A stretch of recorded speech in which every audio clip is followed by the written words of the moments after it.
Dibs on these. What? Oh, come on, Quagmire. Joe, I said dibs. No, you're right. You said Dibbs. First Dibbs question of the day, sponsored by Trantolo and Trantolo. Since 1938, fighting for injured people's rights, getting them as much insurance money as possible. Offices in Hartford, Waterbury, Bridgeport, New Haven, and Torrington. Need to get a hold of them in a hurry? Call 844-999-9999. Well, because of Skip Schumacher. Whoa, that's a tough one, man. You better watch out. Tongue twister. And because of what happened last night where he attacked, he attacked him. But he was not happy when they were putting the tarp on. First Dibbs question of the day is, what is your favorite grounds crew trick? Now, they do some great stuff, man. And I shout outs to all my high school groundskeepers out there that take pride in their football field, end zone, and half field, midfield designs. I think that those gentlemen that can literally square off an end zone perfectly with the plumb and the string, and they do it exactly the way they're supposed to, and then to center your stupid high school team's name inside of that box that they have. And I know they've done it time and time again. They got the grid. But if anybody sees these gentlemen do it on a Thursday before the game, they don't get enough credit for that artwork, because I know for a fact about 99% of them never took an art class and are horrible drawers to begin with. But when they come up with what they want to do with your football field and the midfield and the end zone design, I think that is something special and a tip of the cap to those guys out there doing it across this country. Okay, I'm not tipping the cap to them. I'm talking about watering down in front of first base. Oh, you're talking about those trickety tricks. Oh, yeah. I'm talking about the L.A. Dodgers. The L.A. Dodgers had a steeper mound than the rest of the major leagues. All right. Nice. Their grass was always longer. That's one right there. My high school coach loved that one. Tip of the cap to the groundskeepers that can turn the tide in your team's favor. That is correct. Now, back to football, there is the long grass trick. If you are a slow team, if you are a slow team and you are facing a dynamic running game where you got 2 or 3 track stars, you make that grass 3-inch cut. Now, you also shave the yard lines. Why? That's a potential trip every 5 yards. Now, if you've got a team that throws the football, that will be beneficial to you. Another one on the football field is the field crown.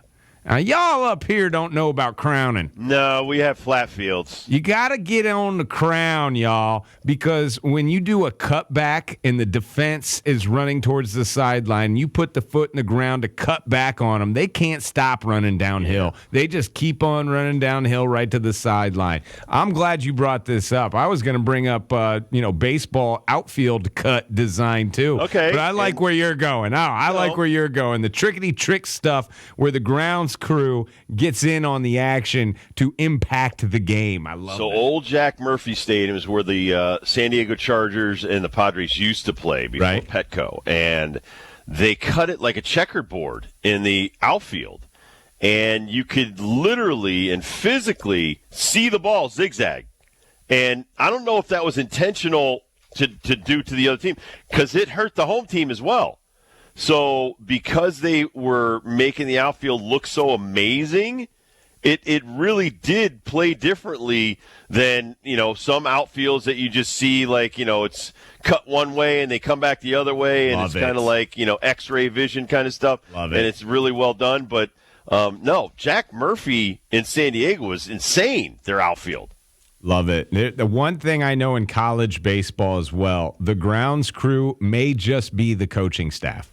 For a lot of lesser than programs, the grounds crew is the assistant coaches and even the head coach sometimes. Now, Friday, Saturday, Sunday series, when you are playing a team that you know is going to kick the crap out of you, Saturday or Friday, you lose big. Saturday, you lose big. Sunday, you have no pitchers left, and you know you're going to lose. Oh, whoops-a-daisy. We left the sprinklers on all night Saturday. We can't play, coach and the visiting team. Sorry. There's nothing we can do. Whoever those groundskeepers were, it was us. turned them on right after the game and forgot to shut them off. It was a timing thing. It had a mind of its own. There's nothing we can do. We can't play. Okay, that was nice in Bull Durham, but that never I remember happened. that. Yeah. It's a great trick. It still happens all over the place. But, most of the time it's kind of hard to pull off, flooding the field. And the groundskeepers, by the way, in high school were the players. We took care of the field.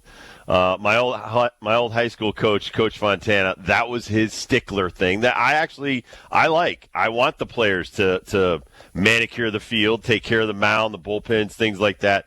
We obviously the town cut the grass, but we had to rake the field, we had to do the mounds, do the bullpen, we had to take care of all the other stuff.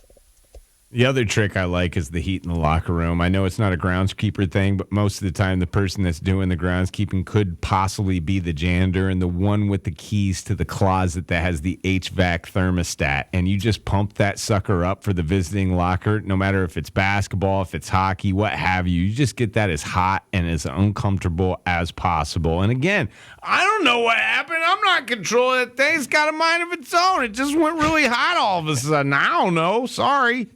Did you ever go into a locker room that was painted a weird color? Now, Iowa, I don't know if they still do it because I had heard there was protest against it, but they have their locker rooms for their visiting opponents colored pink. Iowa is a psychology university. If you want the best psychologists, they come from Iowa University. And their thought is that it feminizes the team that has to deal with the pink lockers. I think it's brilliant. I think it should be done. I don't understand the protest. Keep on doing it, Iowa. I like the color pink. Looks like Pepto-Bismol. I used to always have stomach issues, so could make your tummy feel all certain sort of ways when you're in that locker room. Never bothered me. Honestly, honestly, it was more about the smell. Locker room smells, I think, were sometimes ungodly. Yeah, I got used to that over time. Maybe intentional. The one thing I always found really just some of these old high schools that I played in and around Indiana, like were painted black or red, and that makes it feel like the locker room or the room is so tight. And like blue colors make it feel more big and open. Red and orange and black make it feel like the walls are closing in on you. I don't know if that goes on in visiting locker rooms across the state or the country, but I always felt like they were doing that on purpose. Like their locker room is painted white or blue, and they put us in the fire locker room to make us feel like we're in hell, and they turn the heat on us, and the sprinklers are still running. I thought yellow was supposed to make you feel uncomfortable in some way. Yeah. Really? Yellow, but this, again, colors never bothered me. Some of my teammates were colorblind. It didn't bother them anyway. They didn't know what color they were looking at anyway. One thing to pay attention to, fellas, is fast food coloring. Now, yellow and red, some fast foods that are yellow and red, for some reason, those colors make you hungry and make you want to eat. Really? That's why the Arby's and Burger King and McDonald's, they're all kind of the same colors, aren't they? Wendy's, they got the same. Yeah, it's weird. So you think the color of their logos makes me hungry? What about Wendy's? Yeah, Wendy's. Wendy's got off the red in their. Remember their fry box and their drinks used to be all yellow, like it was a yellow restaurant. I like them all. You don't even know it's happening to Everything's delicious. I didn't even know it's right. Mm-hmm. You're just walking through life, and all these colors are making you do all these things. And White Castle was what? Blue and white. Still good. Go down to Vegas. They got some orange in their logo nowadays. We need one up here, by the way. Is there one up here? Is there anything? Is there a place where I can get the cheapest, 70-cent hamburger up here? I gotta go Louis' Lunch. Louis' Lunch. Yeah, it's $8.50. Crystal Burger. All right, we come back. Who we have on the weekend? Going to be a big football weekend coming up. We'll talk about it next. Woo!